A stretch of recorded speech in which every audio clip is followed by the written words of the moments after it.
PM Modi और भारत पर विवादित टिप्पणी करने वाले मालदीव सरकार के मंत्री को वहां की सरकार ने निलंबित कर दिया है। लेकिन इसके बाद कहा जा रहा है कि भारत से जो टूरिस्ट जाते हैं मालदीव, उसको लेकर के वहां मालदीव के पर्यटन उद्योग पर काफी बुरा असर पड़ने वाला है अगर ये मुद्दा जो है वो जल्द ठंडा नहीं हुआ तो। ऐसे में कितने लोग जाते हैं हर साल मालदीव में, वहां जाकर कितने पैसे खर्च करते हैं और मालदीव की जो अर्थव्यवस्था है वो कैसे जुड़ी हुई है भारत से, इस पर बात करने के लिए हमारे साथ मौजूद हैं ट्रैवल एजेंट एसोसिएशन की प्रेसिडेंट ज्योति मायल जी। मायल जी, सबसे पहले बताएं कि ये जो सारा मुद्दा जिस तरीके से सामने आया, मालदीव सरकार में जो मंत्री हैं वो जो है जिस तरीके टिप्पणी उन्होंने की है, इससे कितना असर पड़ेगा मालदीव पर? ये बहुत असर पड़ेगा क्योंकि हम एक भावुक देश हैं और हमारे प्रधानमंत्री को अगर कोई बाहर का ऐसा आदमी कोई बोले तो हमें अच्छा नहीं लगता। और वही कंट्री जिन्होंने उनको सबसे ज़्यादा बिजनेस दिया है, उनको उनके जीडीपी में कंट्रीब्यूट किया है और उनका ब्रेड विनर्स हैं हम लोग। तो I think that's the first sentiment जो आता है हमारे आगे कि किसी को हक नहीं है कि किसी और की कंट्री के प्राइम मिनिस्टर को, प्रेसिडेंट को कोई भी ऐसे बात की जाए। सो आई थिंक ये लॉन्ग टर्म में बहुत अफेक्ट करेगा अगर ये इसको, जैसे आपने बोला, ठंडा ना किया जाए। बहुत ज़रूरी है अगर इनको अपना बिजनेस वापस चाहिए। और क्योंकि हम एक सेंटिमेंटल एनवायरनमेंट में रहते हैं और हमारे इंडियंस की अपनी ईगो है, और आज जो सारी दुनिया हमारे को देख रही है कि हमारी कंट्री कहाँ से कहाँ पहुँच गई है, और वो भी उस प्रधानमंत्री के लिए आप कुछ बोलेंगे तो सारी दुनिया रिएक्ट करेगी। जो ब्रेड विनर की आप बात कर रही हैं और जीडीपी में कंट्रीब्यूशन की बात कर रही हैं आप, मालदीव में भारत का कंट्रीब्यूशन कितना है? ये कंट्रीब्यूशन कितने लोग जाते हैं सालाना भारत से और कितना वहाँ की जीडीपी में या अर्थव्यवस्था में कंट्रीब्यूट करते हैं? मालदीव्स की जो जीडीपी है बेसिकली उसकी इकोनॉमी रन ही टूरिज्म पे हो रही है। मेन उनका 70% टूरिज्म से ही आता है, जिसमें आई वुड से कि 40% हमारा इंडिया का स्टेक है उसमें। और पोस्ट कोविड तो अगर उनको हम वापस पैरों पे खड़ा किया तो इंडियंस ने ही खड़ा किया है, क्योंकि जब कोविड के टाइम पे मेरे को याद है कि हर दूसरे दिन, हर 15 दिन के बाद उनके मिनिस्टर्स हमको फ़ोन करते थे कि प्लीज़ टूरिज़्म बढ़ा दीजिए। और देवर वन कंट्री जिन्होंने अपना बॉर्डर्स भी लॉकडाउन नहीं किए क्योंकि उनको था कि यहाँ कोविड कम है और वो इनकैश भी करना चाहते थे। और हमारे साथ उन्होंने एसोसिएशन में MOU भी साइन किया कि आप हमारे साथ प्रमोशन करेंगे, और हमने बहुत किया। पर ये तरीका तो नहीं है थैंक यू कहने का, तरीका तो वो होना चाहिए कि फैक्ट्स की अगर हम बात करें तो कितने लोग जाते हैं? जैसे अगर कोविड की हम 2020 की अगर हम छोड़ दें तो 2021 में जैसे ही कोविड की रिस्ट्रिक्शंस हटी थी, 21, 22 और अभी 23, इनमें कितने लोग, कितने टूरिस्ट जो हैं वो भारत से गए मालदीव? यहाँ पे 2.5 लाख से 4 लाख तक गए हैं लास्ट ईयर। मतलब 4 लाख गया फर्स्ट ईयर में, बिकॉज कोविड में और सब जगह बंद थी, तो हमारे बहुत लोग गए, अपने चार्टर्स लेके गए, और सारे एक्टर्स गए, बहुत सारी वहाँ पे फिल्म शूटिंग्स भी कई हुई वहाँ पे। और उसके बाद अभी तक हमारा को जो है कि 2.5 लाख के करीब हर साल जा रहे हैं after that also, so which is a huge number for them. मतलब आप कह रहे हैं कि 2021 में तकरीबन 4 लाख के करीब लोग गए हैं, फिर 2022 में कितने लोग गए, 2023 में भी 2 लाख के करीब, 2.5 लाख के करीब तो अभी तक गए हैं लास्ट ईयर में।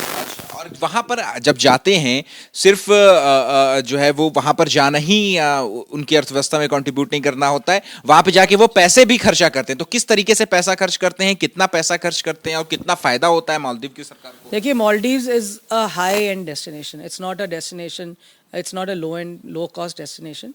और वहाँ पे मोस्टली होटल्स जो हैं सारे लग्जरी में आते हैं, तो इसलिए जो वहाँ जाता है वो पैसा खर्चता है। और उनके कमरे भी जो है, अगर आप एक इंडिविजुअल लें तो कम से कम, अगर 3 नाइट्स के लिए भी जा रहा है तो कम से कम 70-80 हज़ार रुपये पर पर्सन खर्च रहा है। तो जो अब इतना पैसा इंसान खर्च रहा है तो उनकी इकोनॉमी में ही जा रहा है पैसा। तो आई थिंक ये उनकी प्रमोशन के लिए और उनकी ब्रेड विनिंग के लिए बहुत असर करेगा अगर ये इसमें कोई प्रॉब्लम हुई, और I think they should react to it. ये एक आम आदमी की आप बात बता रही हैं कि अगर वो जाता है मालदीव तो 70-80 हज़ार रुपए कम से कम खर्च करता है, लेकिन अगर वो अपर मिडिल क्लास या फिर वो जो है कोई थोड़ा वेल्दी पर्सन है तो फिर उनके खर्च करने की क्षमता कितनी बढ़ जाती है? वो तो बहुत बढ़ जाती है। You can because it's a high and destination with all luxury properties and every island has limited properties.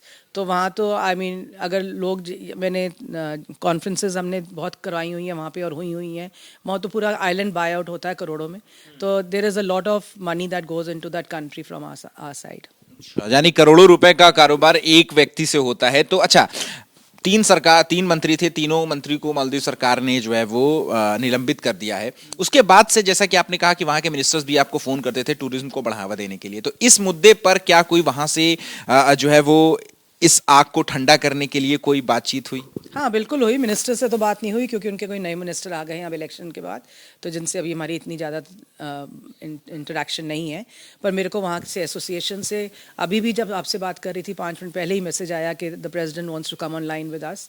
Boating association से हमें एक ऑफिशियल लेटर आई है saying that we actually are not with this. हमें नहीं अच्छा लगा कि इंटेग्रिटी भी उन्होंने उंगली लगाई है और ये हमारा सेंटिमेंट नहीं है, ये एक उनका इंडिविजुअल सेंटिमेंट था। ये हम मानते हैं कि कई लोग कुर्सियों को गलत फ़ायदा उठाते हैं और उनके सेंटिमेंट्स जो सेंटिमेंट्स होते हैं वो सबके लिए होते हैं। हर्ट तो सभी हो जाते हैं ना, उसमें एक बार मुंह से जो निकल गया तो वो तो हर्ट करना ही है। तो इस वक्त India is very hurt on the talks and on the comments of those ministers, and I think this needs to be looked into. क्या निकट भविष्य में ये आग जो है वो ठंडी होती हुई दिख रही है? क्या ये मुद्दा जो है वो डाई डाउन होता हुआ दिख रहा है? इसका कुछ पता नहीं, बिकॉज ये सब कुछ अब ये क्या रंग लेगा क्या नहीं लेगा इसका तो I think the government needs to take a call.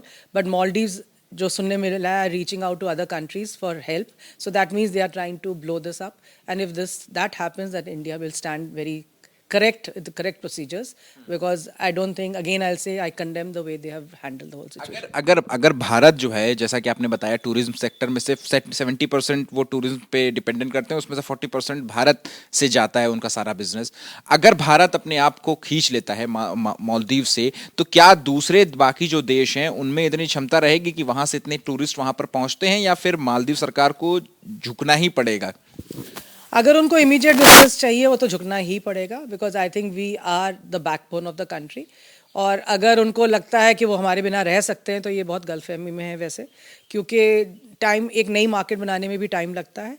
और जो उनकी सेकंड मार्केट है, they are not the spenders. Spenders तो हमारे इंडियंस ही हैं जो जाते हैं और खूब दिल से स्पेंड करते हैं, that is known. So the खर्चा जो हमारे इंडियंस और ट्रैवलर्स करते हैं वो सबसे ज़्यादा हम ही करते हैं। So I think they are going to miss out on that opportunity, and this is going to be a huge loss for them. ठीक है, शुक्रिया बात करने के लिए। तो देखिए, साफ तौर पे ज्योति जी का कहना है कि जल्द से जल्द जो है वो मालदीव की सरकार को इस इशू को, इस आग को ठंडा करने की कोशिश में लगे रहना चाहिए, क्योंकि जो 40% जो उनकी टूरिज्म का जो सारा खर्चा है वो भारत से ही आता है, और जो भारत के टूरिस्ट जाते हैं वहाँ पर दिल खोल कर खर्चा करते हैं। कैमरा पर्सन अजीत गुप्ता के साथ अहमद बिलाल, एबीपी न्यूज़, दिल्ली।